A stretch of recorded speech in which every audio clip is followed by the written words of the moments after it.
Welcome back. You are watching DXB Today, and today we are talking about all things UAE and the UAE on a global stage. Now, our next guest is the Deputy Commissioner General and Creative Director, as well as a visual artist at the UAE Pavilion, of course, at Expo in Osaka, Japan. Welcome to Shaikha Al Ketbi. Thank you so much, Shaikha. I know you're going back and forth from Japan. You're a very busy woman. Thank you for having me today. Well, we're really honored to have you. And now Expo's been well underway for what, a month now? How's it going? How's our pavilion looking over there?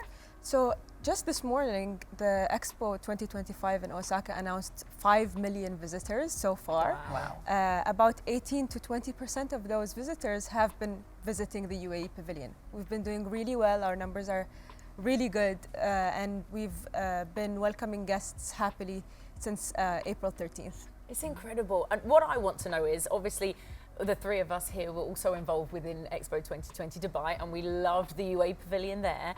Talk to us about the UAE Pavilion in Osaka. The UAE Pavilion in Osaka is titled Earth to Ether. Okay. And that title really invokes how we as Emiratis are super connected to our traditions and our culture and our heritage, but we're also aiming for the sky, really reaching out to the ether through our technological innovations and our focus on space exploration, healthcare, and also sustainable technologies, which is all showcased within the UAE Pavilion. And I was there actually earlier in May, and I think a fascinating story, which I thought was beautiful for the UAE, was that Abu Dhabi actually went to Osaka for its first expo before the UAE was even a country. So, just seeing, where the UAE has come since then. Can you talk a bit about that? I mean, in terms of what that experience has been like? It's been a 55 years full circle. So in 1970, Abu Dhabi joined or was welcomed for the first time on the world stage in a World Expo in the 1970 Expo Osaka. And now we have returned to Expo after hosting Expo 2020 in Dubai at a time where everyone in the world thought everything is coming to a stop, right at the tail end of COVID, and still kind of the world recovering from that. And after that huge achievement here in Dubai, coming back to Osaka, really happy to return to Osaka as the Seven Emirates, as the UAE. I think even how they did it, right? Because I think before it was Rashid al-Noaimi who was there, like serving coffee and serving dates, and then having people who've gone to space and having astronauts and presenting. Sounds like a phenomenal growth. And we do have repeat visitors, people who have gone to the 1970 Abu Dhabi Pavilion as children, are coming back 55 years later to visit our pavilion and really tell us about their experience the first time around. So that's been wonderful to see. That is amazing, and it's also, you bring me to my next question, talking about the passing out of the coffee as well as the astronauts going to space. The UAE does it so well, which is balancing tradition and Bedouin culture with innovation and futuristic technology. What was the thought process or the planning process behind the balance that you wanted to showcase in the pavilion when it comes to traditional Emirati culture and new innovations? I think it really comes naturally to the UAE. These are both sides of the same coin for the UAE, both modernity and heritage and culture. It's already exemplified, I think, in the people of the UAE, but then you see it in the pavilion in multiple different ways. So, for example, we have an entire section on space exploration. As you approach that section, there's a sculpture of a rocket, but that rocket is made of khus, so actual palm tree weaving done by artisans from the House of Artisans in Abu Dhabi. And so that same model rocket is the rocket that was launched from Japan, Tanegashima Island, to get our Hope probe out in the Mars. So really we're super interconnected with the Japanese in many different ways and in many different sectors, but we're also, I think we mirror them in this idea of hanging on to tradition and heritage, and also moving towards innovations and future ambition, really. Absolutely. And speaking of that then, you were saying about you've got so many similarities with the Japanese culture. How have you then interwoven UAE and Japan at the pavilion itself in Osaka?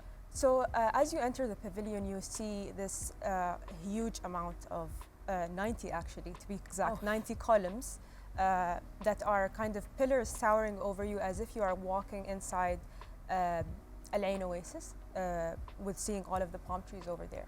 the columns in the UAE Pavilion are all covered with palm tree fronds. So singular pieces of palm tree fronds lined around the entire column or covering the entire column. And really it's a way to start to imagine. In the past, for example, we have lived in houses made out of palm tree fronds. And now, how can we imagine that in future architecture? How can we actually start to incorporate it in our buildings in the UAE?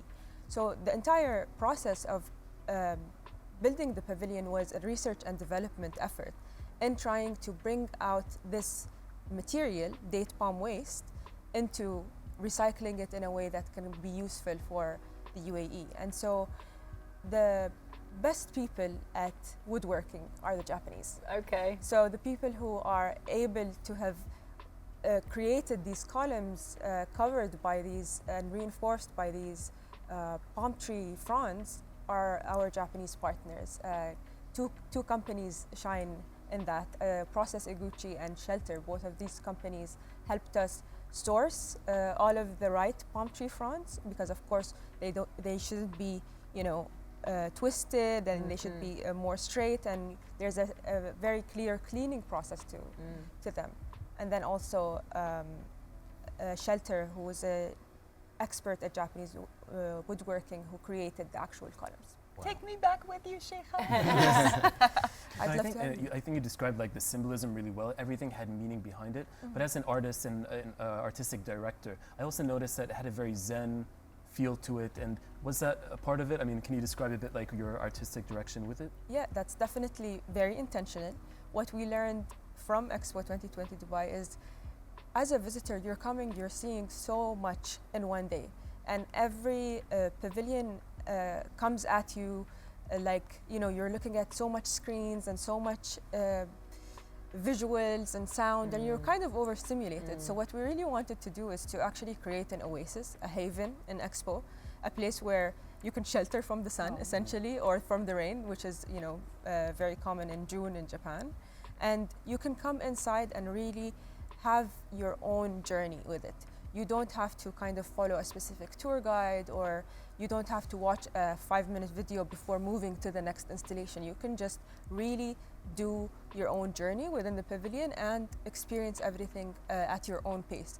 And I think that's why we've been really successful with the numbers, because there are no queues to enter the pavilion. Almost like it's very easy to enter the UAE Pavilion. For me, and as an artist, what really matters is not just the way things look, but how they feel. I think the UAE's hospitality is really exemplified through this free flow experience in the pavilion. This, you can sit down, you can spend as much time as you need. There's a restaurant, there's a gift shop. You can really kind of have a multi-sensory full experience of the UAE. Yeah. Oh, it sounds absolutely stunning, and I know that by the sounds of it, I think Dina is going to be with you anytime soon in Japan. Shaikha, as we said, we know you're so busy. Genuinely, thank you for taking the time and being with us today, and good luck for the rest of Expo Osaka. Thank you so much. Thank you so much indeed.